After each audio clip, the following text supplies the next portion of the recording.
But so let's get into the talk. So Josiah got his PhD at the University of California at Berkeley, where he received an NSF graduate research fellow. He moved on to become a Hubble Fellow at the University of California, Santa Cruz, and then a Morrison Fellow, still at UCSC. And right now, he's still at Santa Cruz, where he's a postdoctoral scholar, and where he focuses his research on stellar physics and evolution. And today, he'll tell us why we got it all wrong all the time, and 1 + 1, it's not 2, apparently. Please, Josiah. All right. Thanks. So I'd like to begin my talk. I work at UC Santa Cruz, and I wanted to acknowledge the fact that the land on which I do my work is the unceded territory of the Awaswas-speaking Yupi tribe, and that the Amamutsun tribal band, which is comprised of the descendants of the indigenous people who were taken to the missions Santa Cruz and San Juan Bautista during Spanish colonization of the Central Coast, is today working hard to restore the traditional stewardship practices on these lands and also to heal from historical trauma.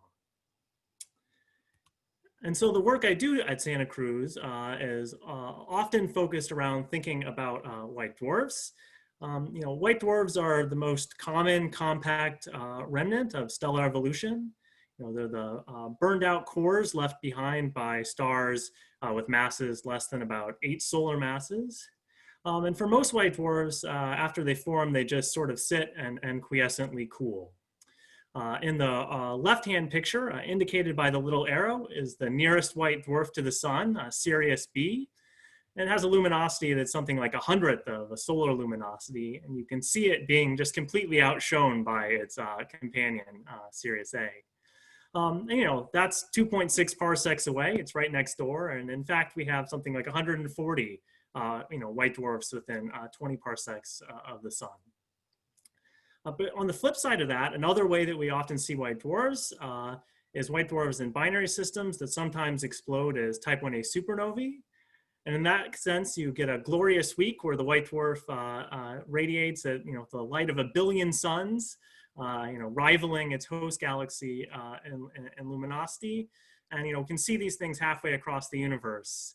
And they end up, obviously being a powerful cosmological tool. And so really the variety of ways in which we observe and think about white dwarfs is one of the things that keeps me interested and keeps me coming back. And so today, I really want to talk to you about specifically about white dwarf binaries. So I'm thinking of binaries with 2 white dwarfs and specifically close ones. So stellar evolution, because binaries have a huge range of periods and separations at birth, also produces a kind of huge range of double white dwarfs. Some are very close, some are very wide. But I want to focus on the close ones because once you get down to periods of something like a few hours, these are white dwarfs that, because they emit gravitational wave radiation and lose angular momentum and energy, that these objects within a Hubble time, within 10 gigayears, are able to come together and to merge. And so the picture to have in mind is 2 white dwarfs. The more massive white dwarf, which I'll call the primary, is physically smaller. White dwarfs have an inverse mass-radius relationship because they're supported by electron degeneracy pressure. And so also we have a secondary white dwarf that has a lower mass but is physically larger. But the absolute size scale, we're talking about something like the mass of the sun packed into something that's about the size of the Earth. And so as a result, we have a lot of room for these things to get close together. And you can really shrink the orbit down to often as small as a few minutes before the white dwarfs don't fit in their orbit anymore. And you would start to have mass transfer from one white dwarf to the other. And because these objects, again, are so close and emitting gravitational wave radiation, double white dwarfs are going to be among the most important gravitational wave sources for the 2030s. Once we start flying these gravitational wave interferometers in space with arm lengths such that we become sensitive to millihertz gravitational waves. And again, that's the orbital periods of something like minutes. And so one of the things that observers have been doing, in part thinking about missions like LISA in the future, is trying to really kind of better understand what the kind of ultra compact binary population in the Milky Way is. And that's somewhere where there's really been tremendous progress in the last decade. And the figure on the left here is from a paper by Burge et al. Just within the last month or so. And it shows on a plot of gravitational wave frequency and characteristic strain, many of these binaries discovered by a survey called the ELM survey that focused on looking for binaries with low mass white dwarfs, and binaries from the Zwicky Transient Facility, which has been looking for close binaries, including often in the galactic plane. And it shows where they sit relative to basically the LISA sensitivity. And kind of all of these systems up here are things that have kind of been discovered in the last 5 or 10 years by these surveys. And these really only scratching the surface. And both these surveys continue in various incarnations.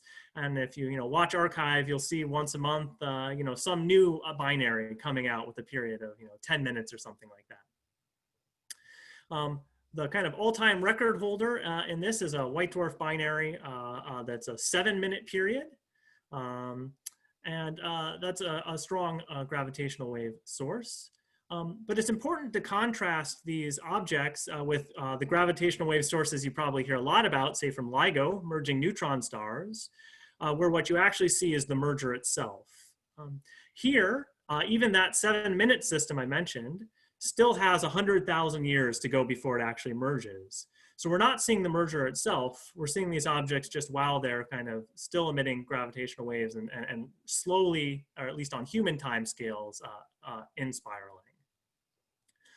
But even though we won't kind of individually see the merger events, we still really want to understand what happens after these white dwarfs merge. And that's going to be what I'm going to focus on today. And I'll talk a lot about how double white dwarfs can merge and give you a single white dwarf. That's the 1 + 1 = 1 of the title. But I also want to give you a taste just of some of the other possibilities. So again, picture your gravitational, your white dwarf binary, slowly spiraling in due to gravitational waves. When it gets close enough, mass can start being transferred from the larger, lower mass white dwarf onto the more massive one. And one thing that can just happen is that mass transfer is stable. And that you set up a long-lived binary that's just slowly transferring mass from one object to the other.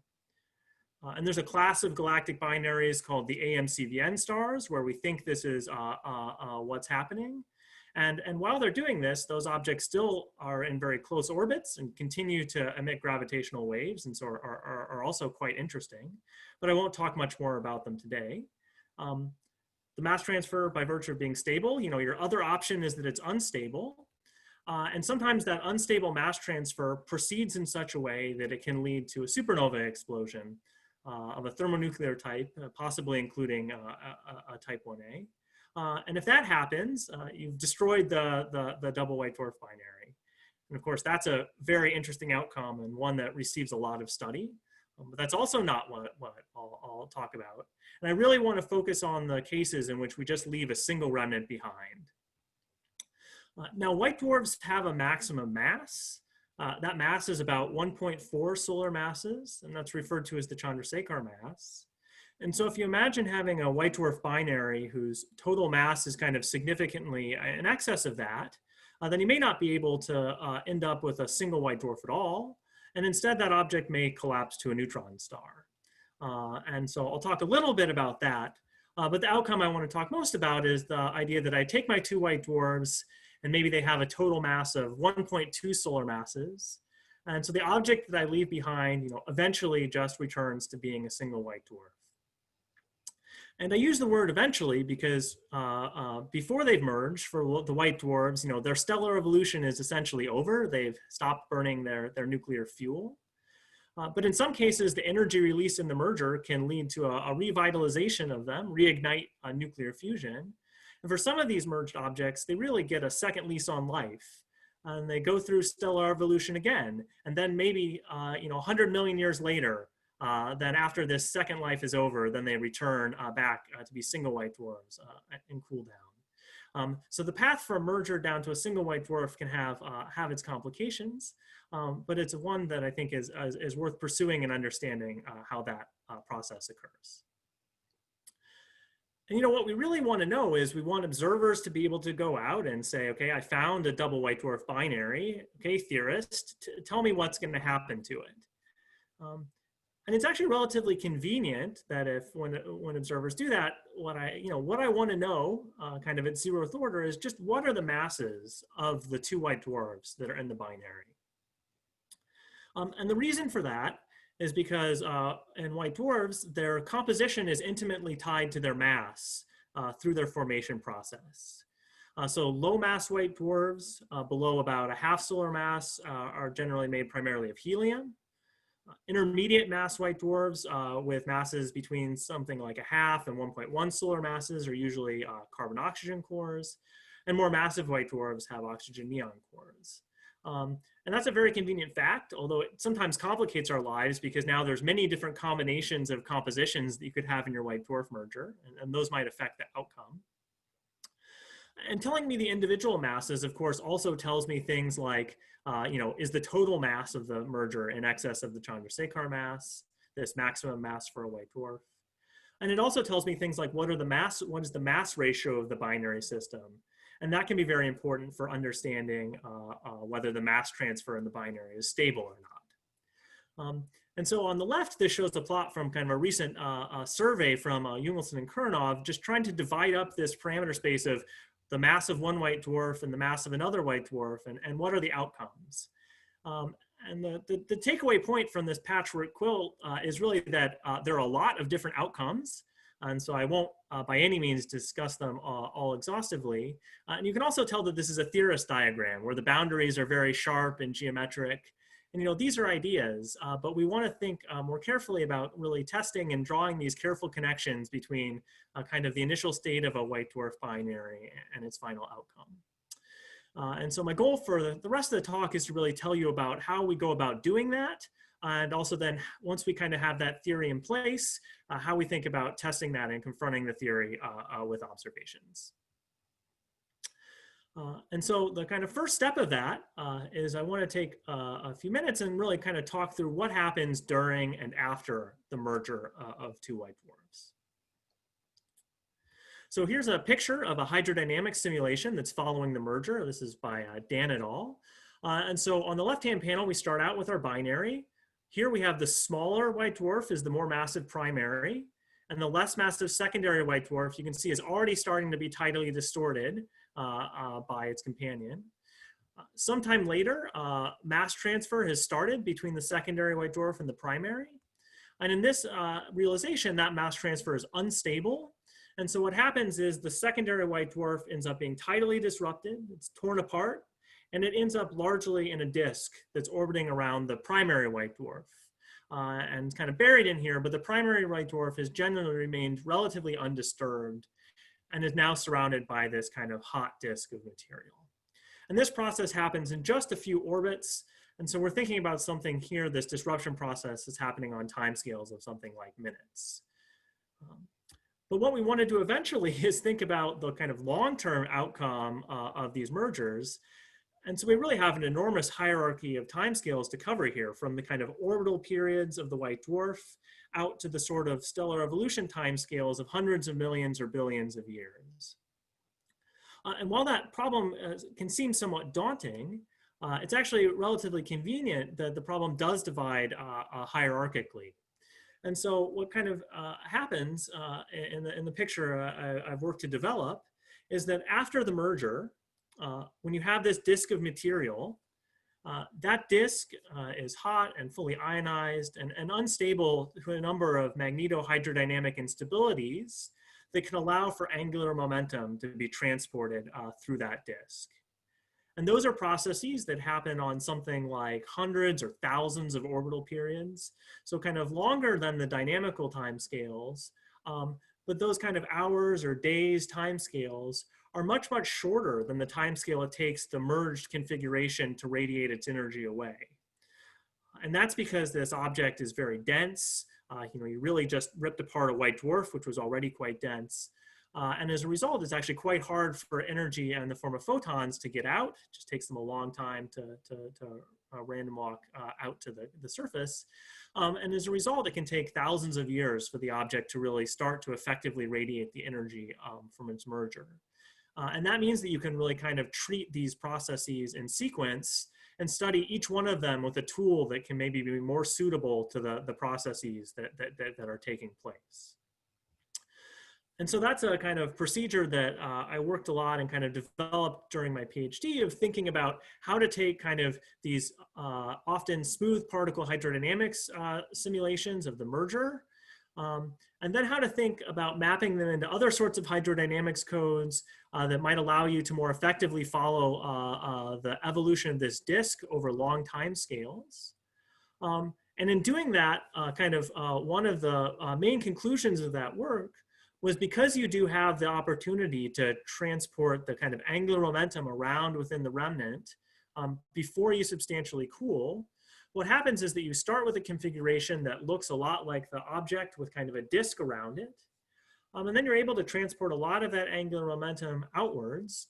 And so at least the kind of center of the remnant transitions over something like hours from being some rotationally supported disk to kind of a hot, round, quasi-spherical, thermally supported structure. And one of the real advantages of the fact that that happens is now you have an object that, again, is sort of quasi-spherical. And the question you want to ask is, how is energy really kind of transported through this object on longer time scales? And that's really fundamentally kind of a stellar evolution problem, where we're thinking about, okay, I have an object that's basically hydrostatic. How is energy transported, and how is energy maybe injected through nuclear reactions and lost through radiation, say at the surface? And one of the things that I also spend a lot of my research time on is developing the open source stellar evolution code MESA. And so I kind of have the tooling to do a lot of kind of detailed stellar evolution calculations. And so kind of the work I'll tell you today really has come out of thinking about, okay, what sorts of initial conditions get set up by the merger process? And when I take initial conditions that look like that, and then follow them for long time scales with stellar evolution calculations, what happens, and what does that tell me about what the remnants look like after merger, and about their kind of long-term fates? And so, you know, the whole point of doing this is really to say, okay, if I understand what happens in the merger, how does understanding that and what happens in the aftermath really let me predict the properties of the remnants of these mergers? And in particular, you can kind of frame that in two different ways. So one is to ask, you know, what are the properties of these merged objects in the time that's kind of after the merger, but is during this phase in which they're undergoing this maybe second life of stellar evolution and they've been revitalized. And there are kind of a number of strange sort of hydrogen deficient stars. They have various names. There's a class of single hot subdwarf stars, and there's the R Corona Borealis stars. And the details of those stars won't be particularly important for this talk, but the point is that these are objects where we think we're seeing kind of the aftermath of these double white dwarf mergers. And so we can think about basically understanding what happened in the merger by comparing models with the properties of these kind of luminous hydrogen deficient stars. And there's also the possibility that there are kind of rarer or different novel objects that don't fall into some of these known classes, where we may be able to identify objects that we think, again, are kind of remnants of white dwarf mergers shortly after the merger.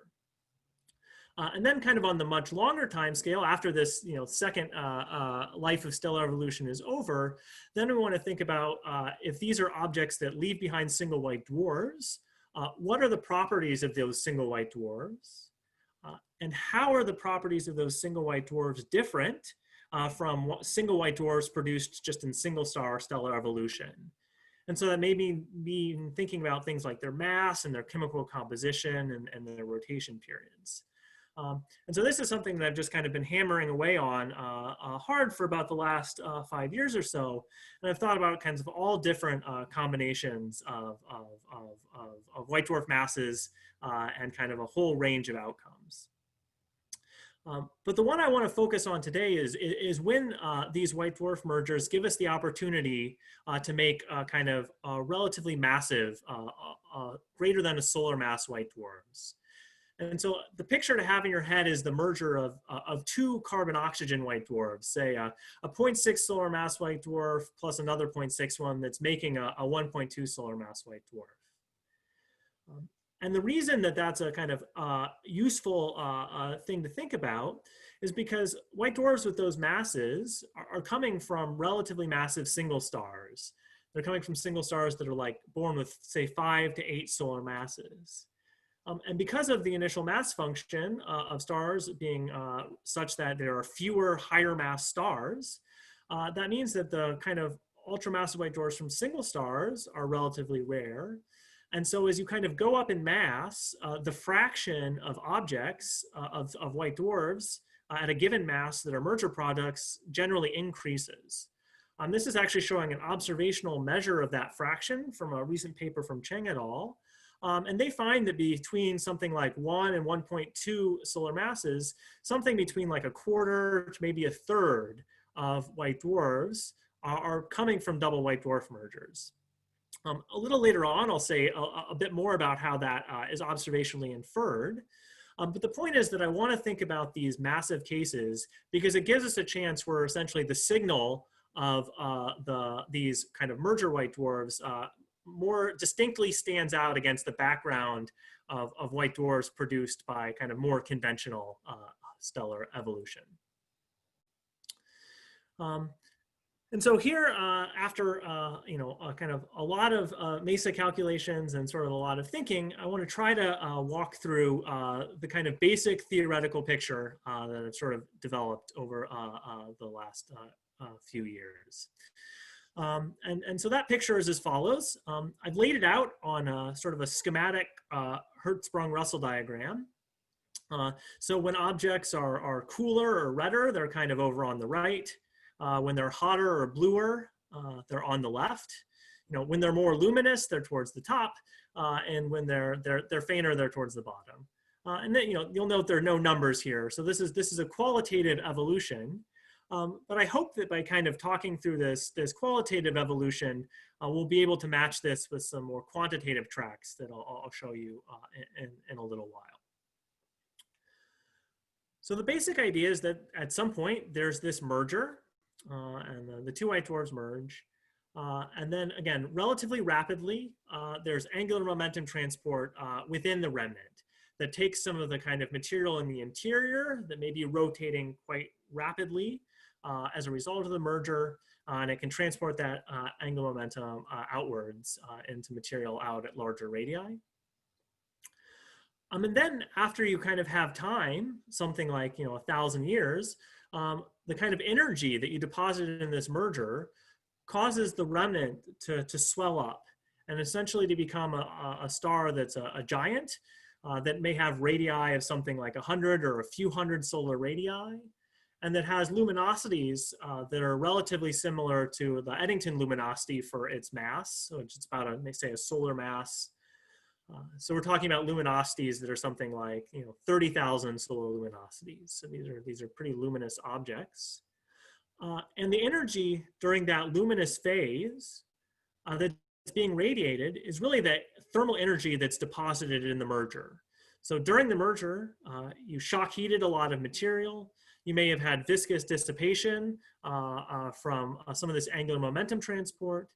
And as a result, even if you don't have further energy injection, say from nuclear reactions, this energy is still going into doing the work to puff this object up into its giant phase, and it's still being radiated. And it takes something like maybe 10,000 years for an object like that to radiate the energy that was deposited in the merger. And while you're kind of also in this puffy giant phase, you have an object with a relatively cool photosphere, and it's something where it's it's hydrogen and helium deficient because the white dwarfs that merged didn't have much hydrogen or helium around. It also has lots of carbon and oxygen. And so what we know from other kinds of stars that have kind of cool metal-rich photospheres is that's often a prime opportunity for a significant amount of mass to be lost through stellar winds. And so objects in this giant phase may be losing mass, and we don't know exactly how rapidly, but they have the opportunity where they may be expelling you know, 1/10 of the solar mass of material or something like that over the time that they spend in the giant phase. And while they're giants with these huge radii, the fact that they had a lot of angular momentum due to the fact that you had two white dwarfs merging is fine. But then as the energy has been radiated away and the object begins to contract towards a compact configuration, you now encounter this issue where you have a lot of angular momentum, and you may have more angular momentum than you know what to do with. And by that I mean that the object, as it shrinks, may end up rotating critically, such that essentially material no longer needs to be supported by pressure. It's essentially just in orbit. It's completely supported by rotation. And from kind of other work in rapidly rotating stars, we know that often what happens is then, because this material is actually in some senses relatively easy to unbind because of its angular momentum, there are often effective ways for stars to kind of shed this excess material and carry away this excess angular momentum. And so if you look at the kind of structure of these stars as they go through this phase, and you ask kind of what's the maximum amount of angular momentum they could hold on to, it actually turns out to reach a minimum in the phase as these objects kind of contract from the giant phase into whatever their final outcomes will be. And so you can kind of try to say, okay, if this goes to a minimum, if it goes through this sort of bottleneck, then I know when it comes out the other side, essentially I know how much angular momentum it's going to have held on to. And so as a result, these kinds of stellar models then can help teach you about essentially what the rotation periods of objects that have evolved through this sort of bottleneck are. When you make it to the other side, you also now have the opportunity for some of this kind of second life stellar evolution in these sort of massive objects, where you can have oxygen burning or carbon burning or neon burning. And in the kind of more massive objects, that sort of advanced burning can take you all the way to an iron core, and you can have something that collapses to form a neutron star. But if you're kind of lower masses, if you're something like this sort of 1.2 solar mass object that's kind of the fiducial case I'll think a lot about today, you don't have enough mass to become a neutron star. And so you're just going to go down and become a white dwarf. Now, one of the things that doing these calculations does show you is that if you are that kind of mass, the kind of more massive things that become white dwarfs do end up undergoing carbon burning. So even if you have two carbon-oxygen white dwarfs that merge, they can be processed and form a single white dwarf that has a different composition than what you started with. They can kind of move up to this oxygen neon composition. And one of the things that I found is that that kind of transition point kind of ends up happening at a relatively similar mass as single star evolution, because you're really kind of going through this revitalized second stage of stellar evolution. So a lot of the same processes and arguments apply. And then eventually you're done, and you kind of just quiescently evolve down the cooling track until you become just a single cooling white dwarf. And if you say, okay, I have the amount of angular momentum that I took when I went through this bottleneck, then when you reach this point, the rotation period that you might have if you've merged may be something kind of around 10 to 20 minutes. And that's a useful number because it provides kind of a theoretical prediction of what these rotation periods should be. And again, it explains why they're not either critically rotating white dwarfs that have a rotational period of 1 minute, or why they're not incredibly slowly rotating white dwarfs with rotational periods of a day. It really gives you kind of a characteristic rotational period. And so that's sort of the kind of schematic tour of the kind of theoretical picture that I've worked to develop. And before I kind of confront this theory with observations, we've reached the midpoint of the talk, and I'd like to take a moment and pause for questions. Great, and so I've told you a very nice story, and it doesn't matter how nice a story a theorist tells you, if it's not confronted by observations, that's what adds value. So I'll describe two kinds of tests that we can subject this sort of picture to. And one is to kind of explain a kind of peculiar individual objects. And so let me tell you about one such thing. So this is an object, has many names. We don't even have to give it a name, but it's the object published by Varmont et al. In a recent Nature paper, provocatively titled "A Massive White Dwarf Merger Product Before Final Collapse." So you can already see how we're going to interpret this thing. But observationally, the facts are that this is an infrared bright nebula. So the top two panels are just infrared images at a couple of scales. There's kind of this larger sort of diffuse halo at about 1.6 parsecs in physical scale. And then this kind of denser inner shell, again, about a parsec in scale. And it's, it's infrared bright. There's kind of dusty material. And then if you go and look in H alpha, there's just nothing there. There's a nebula and you see no H alpha nebulosity. And so this is relatively unusual. You see, nebulae that look like these from planetary nebulae, stuff like that, but you expect to see hydrogen, but there's no hydrogen here. In the center of the nebula is a very hot and luminous central star. So it's got an effective temperature of something like 200,000 Kelvin. We have a Gaia distance to it. So we actually have a pretty good estimate of the luminosity, and that's something like 40,000 solar luminosities. There's a spectrum, and there's also appears to be no helium present from the absence of helium-2 lines. And I show on the right here the spectrum from this discovery paper. And if you're a stellar spectrum person, you're probably already scratching your head. If you're a supernova person, maybe you feel more comfortable because the width of these lines is absolutely outrageously wide. And they correspond to kind of wind speeds of 16,000 kilometers per second. This is an object the spectrum kind of looks like a WO Wolf-Rayet star. So this is again something that's kind of oxygen rich and has a relatively high mass loss rate. In this case inferred to be something like 10 to the 6 solar masses per year, where you're seeing kind of an optically thick wind. The reason, one of the reasons this object is kind of interpreted as such a remnant is because it actually matches very nicely some of the properties from a model I'd made several years before this was discovered in 2016. And that's what the kind of plot in the background is, showing kind of actually one of these calculations, kind of following through this kind of schematic evolution that I described to you earlier. And there are two really nice points that I think match very well.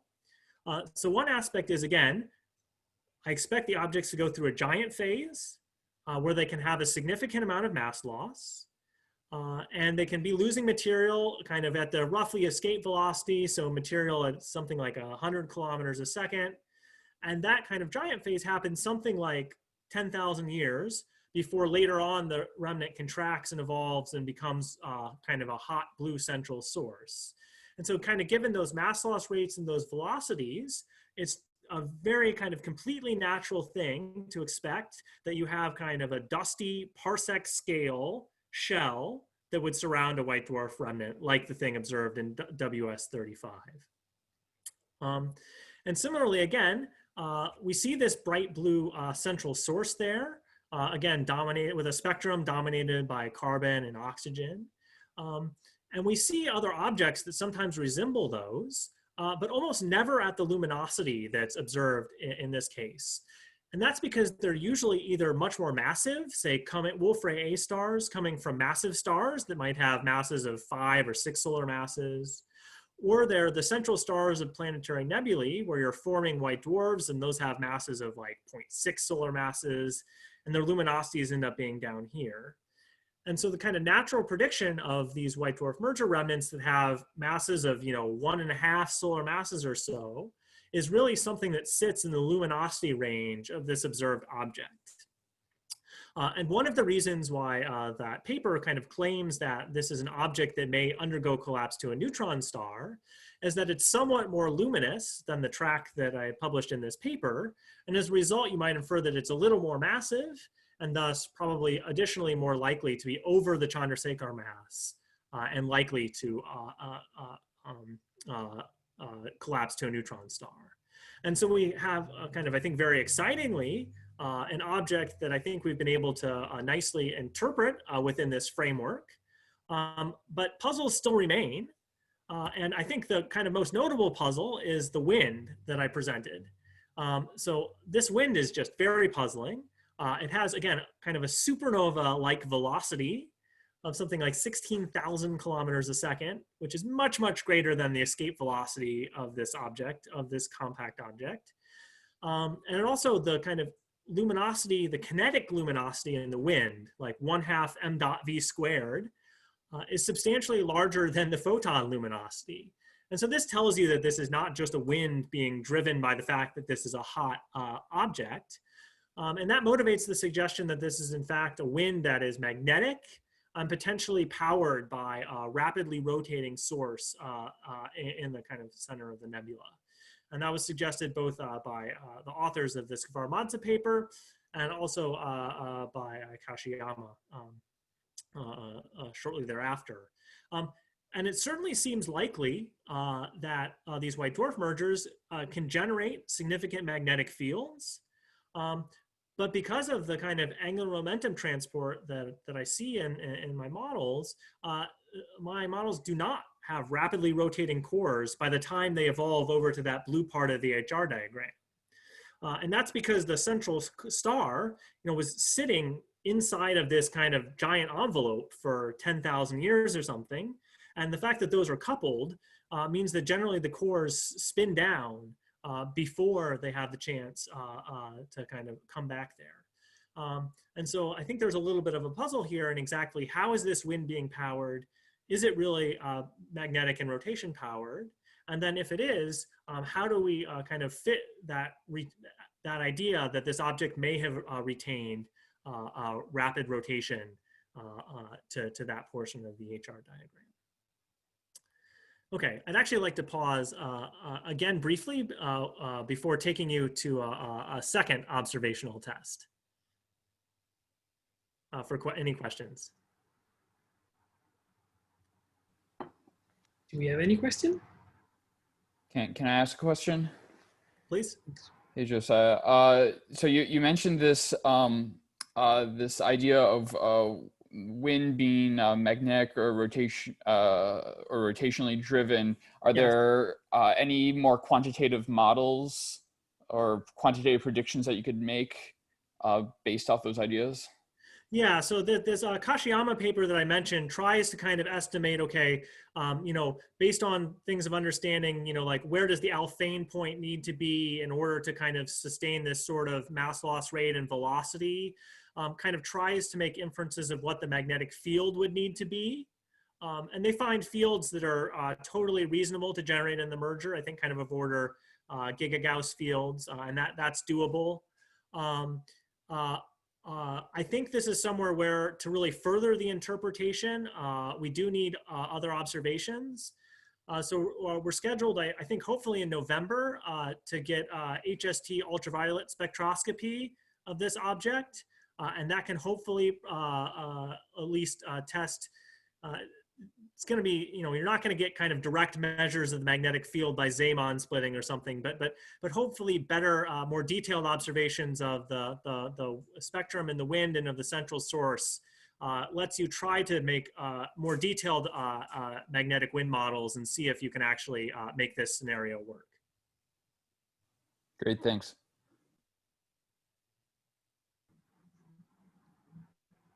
Guess we can go on. Okay. And so that's kind of an individual oddball. And the second test I'd like to say is by looking kind of at the white dwarf population as a whole. And this is somewhere where, as a white dwarf person, it's just important. I cannot overstate the impact that Gaia has had on white dwarf science. And you could see that from the moment that the second Gaia data release paper came out. And on the right here is the color magnitude diagram of the white dwarfs from Gaia. And you already can see all kinds of structure here. You see these different bands and branches labeled. And one of them here is labeled Q, which reflects the fact that there are many DQ white dwarfs on this branch. That's white dwarfs that show carbon lines. The letter reflects their kind of spectroscopic classification. And we now kind of have just large numbers to start doing statistics with these. The 100 parsec sample is going to be something like 10,000 white dwarfs. And Gaia alone is not enough.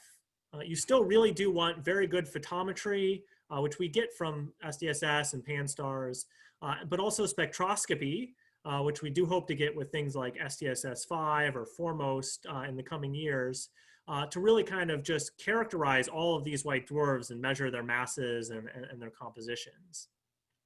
But already, even just from Gaia, we already start to see, we already start to be able to assemble kind of large samples of white dwarfs and are able to look for kinds of trends and patterns. And I'm going to talk a lot about this, Q branch for the rest of this segment. And the reason I'm going to talk about it is really that these Q branch white dwarfs show a distinct massive white dwarf population. So this is a histogram of the white dwarf masses for the kind of white dwarfs on those sort of three branches, the A's, the B's, and the Q's. And you see overall that kind of all three types have a sort of peak around something like 0.6 solar masses. But then these DQ white dwarfs have a distinct, not even just a tail, but essentially a bump out at masses kind of around a solar mass between, say, 0.8 and 1.2 solar masses. And from looking at the kind of spectra that we have, we know that this is more than, say, just like we're mismeasuring the masses. When you look at their compositions, the kind of massive white dwarfs, which are colored red here and plotted in terms of carbon abundance and effective temperature, really stand out in terms of being kind of a qualitatively different population than the cooler also DQ white dwarfs. And so this white dwarf population is one now we want to think about in terms of are some of these white dwarfs, in fact, single white dwarfs from double white dwarf mergers. And so again, when we look at the kind of color magnitude diagram and we plot down all these points, the first thing is you know, white dwarfs just generally quiescently cool. So a lot of the structure that you see in this diagram is just the cooling track. So a single 0.6 solar mass white dwarf will just over its lifetime move along this track. And so the fact that we see a large kind of density along these stripes is just the statement that we see a lot of, you know, 0.6-ish solar mass white dwarfs kind of at all stages of their cooling. And as you move to kind of bluer white dwarfs, they're smaller and also more massive. And so kind of things that are 1 solar mass or 1.1 solar mass are sitting over in this, this branch over on this part of the diagram. And because white dwarfs are just quiescently cooling, we also do learn about how quickly white dwarfs are moving through this diagram by the kind of number density. And you can kind of actually see by the fact that this showed up as a branch that there's sort of a pileup of white dwarfs on this DQ sequence. And that doesn't correspond to a sequence in mass, but what's indicated by these dashed lines is the region where we expect white dwarfs to be crystallizing. That is that their interiors are undergoing a phase transition between liquid and solid, releasing latent heat. And that kind of addition of other energy means that during that phase, their cooling can slow down. And so that at least partially explains why there's kind of an overdensity of white dwarfs in this region of the diagram. But one of the things that's really come out from understanding this is that the kind of pile up there is actually much longer than you would expect from white dwarf cooling models that were made, you know, before these observations. And in particular, one of the ways in which that's come to light is, again, through Gaia. because Gaia not only gives you, you know, magnitudes and colors, it gives you the parallaxes, it gives you the distances, but it also tells you the proper motion on the sky. And as a result, you're able to put together what the tangential velocity of these objects is, what the velocity is in the plane of the sky. And we know that kinematically, the kind of older objects are, the longer they sit in the galactic disk, their velocity dispersion increases. And so they're kinematically hotter, and the kind of older things have higher transverse velocities. And this is, again, another color magnitude diagram, but with things that have high transverse velocities marked in this magenta color from a work by Cheng et al. And what you see is that on this Q branch, there's also a significant overdensity of these kind of purple spots. And what that appears to imply is that a small fraction of the white dwarfs are actually spending a very, very long time sitting on this branch. So they've been cooling down, and you'd normally expect them to move through this box on something like a 500 million years or maybe a gigayear, but their cooling is essentially just stopped here, and they're just sitting there. And that's surprising, and we don't understand why that is. And not everything on this branch is a DQ classification, but they're all kind of sitting in this region. And it's important that I mentioned earlier, there was kind of the inference that a significant fraction of massive white dwarfs are merger products. And that also comes from this sort of kinematic analysis, where the fact that double white dwarfs had to sit and wait for a while you waited for them to in-spiral due to gravitational waves, means that they're on average older than white dwarfs produced from single stars. And so their kinematics also kind of allow you to pick out that fraction. And this is somewhere where it's important. Again, I mentioned that it corresponds to crystallization, but it not only corresponds to crystallization, but it corresponds to the crystallization of carbon and oxygen. So the temperature at which you crystallize depends on the charge of the plasma that you're in. And so oxygen neon material crystallizes at higher temperatures than carbon oxygen. And so if these white dwarfs that had these long delays, again marked in blue here, had oxygen neon cores, we would expect them to probably be sitting between these dashed lines. But instead, they do very clearly fall between these kind of lines for the crystallization of carbon-oxygen cores. But that's actually quite puzzling because the inference, again, is that the masses of these objects are something like 1.1 or 1.2 solar masses. But both single star evolution and the kind of schematic picture that I presented you earlier, based on my own stellar evolution calculations, predict that these kind of massive objects above, say, about 1.05 solar masses should have oxygen neon cores. And so there's a tension there.